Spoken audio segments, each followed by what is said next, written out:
the International Day of Peace around the world.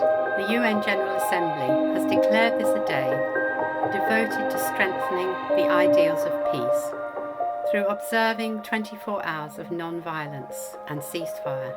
Sustainable Development Goal 16 calls for promoting peaceful and inclusive societies for sustainable development, providing access to justice for all, and building effective, accountable and inclusive institutions at all levels. We face huge challenges around the world, intensified by the pandemic, which has seen the world divided into the vaccine-rich and the vaccine-poor, in addition to all the challenges of climate change. Building peaceful and inclusive societies requires action at international, national and community levels. Over 2,000 years ago, a leader gave advice to a community that had serious divisions between the rich and poor, the oppressors and the oppressed. He said, "Be quick to listen, slow to speak and slow to get angry." In 2021, this advice still seems very relevant. So much conflict arises because we do not know or understand the other person, the other community, the other nation.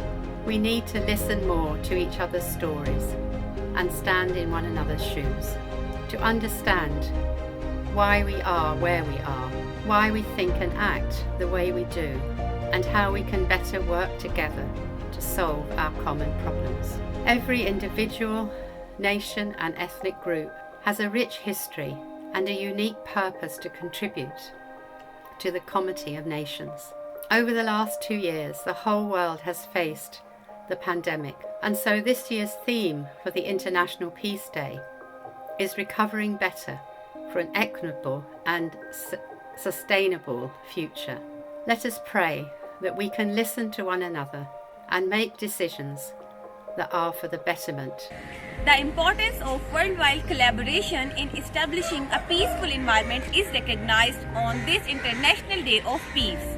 On this day, we must all reaffirm our commitment to global unity. Peace, the wellspring of progress, is constantly desired. Without peace, society cannot grow. In order to achieve peace, injustice towards minorities must be eliminated, and we must all work together to create a better world for everyone.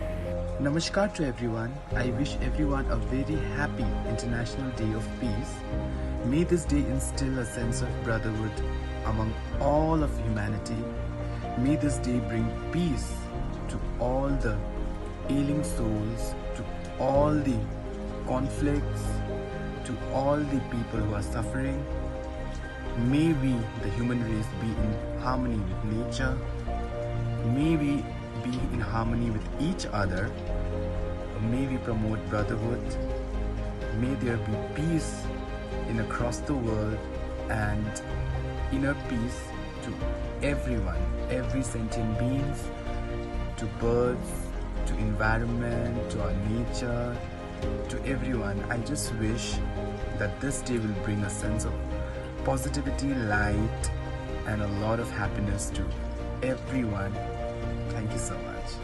Let us examine the importance of peace for social justice and equality, and fight against any forces attempting to disturb and undermine the world peace. Let us reach out to the world minority population who are discriminated against and persecuted. And let us put an end to all violent sentiment, and do not let intolerance and hostility against minorities grow triumphal, because these are the leading driver of the violence in society. On this World Peace Day, I wish for peace and happiness in the world. Living together in peace is all about accepting the differences and having the ability to listen, to recognize, to appreciate others, as well as living in a peaceful and united way. This day invites countries to further promote reconciliation to help ensure peace and sustainable development, including by working with community faith leaders through reconciliatory measures and the act of a service, and by encouraging forgiveness and compassion among individuals. The United Nations described this day devotes to strengthening the ideas of peace through observing 24 hours non-violence and cause ease. Around the world, some countries continue to share the border that have had a violent and a bloody past, and some continue to maintain a peace through all the political tension. The coronavirus pandemic hit the underprivileged and marginalized group the hardest, said the United Nations in its statement. Minorities were among them, pointing out the inequality around the world, especially amidst the pandemic.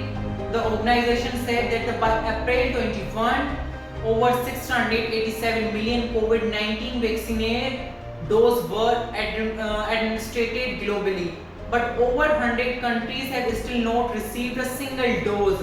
The pandemic has been accomplished by a surge in stigma, discrimination and hatred and hate speeches, which only cost more lives instead of saving them. The virus attacks all without caring about where we are and from what we believe in. Confronting this common enemy of humankind, we must be reminded that we are not each other's enemy. To be able to recover the devastation of the pandemic, we must make a peace with one another. Happy International Peace Day. Thank you. Recovering better for an equal and sustainable world is the theme of this year's International Day of Peace. It focuses on ways to better support everyone in recovering, building resilience, and transforming our world into a more equal, fair, inclusive, open, sustainable, and healthy environment. I believe it is appropriate to bring up the issues of minorities for consideration. Minorities are becoming increasingly important as a means of achieving solutions in favor of peoples who have been victims of deadly conflicts. As a result, it constitutes a matter on which political and religious leaders, as well as all men and women of good intent, should ponder carefully. One of the goals of law-governed state is for all of its inhabitants to have the same dignity and equality before the law. However, the existence of minorities as distinct group inside a state raises the issues of their particular rights. Many of these rights are directly related to minority groups' relations with the state. These rights have been codified and minorities are protected by the law. Even when the state provides such protection, minorities are frequently subjected to prejudice and exclusion. In these circumstances, the state has an obligation to protect and nurture the rights of minority groups, because peace and internal security can only be maintained if all people for whom the state is responsible have their rights respected. Minorities' first right is the right to exist. The right to life is fundamental, and any state that commits or tolerates activities that jeopardize the lives of its people belonging to minority groups is breaking the social order's fundamental law. Minorities' rights to retain and develop their own culture is another important right to protect. The right to religious freedom is the most essential one.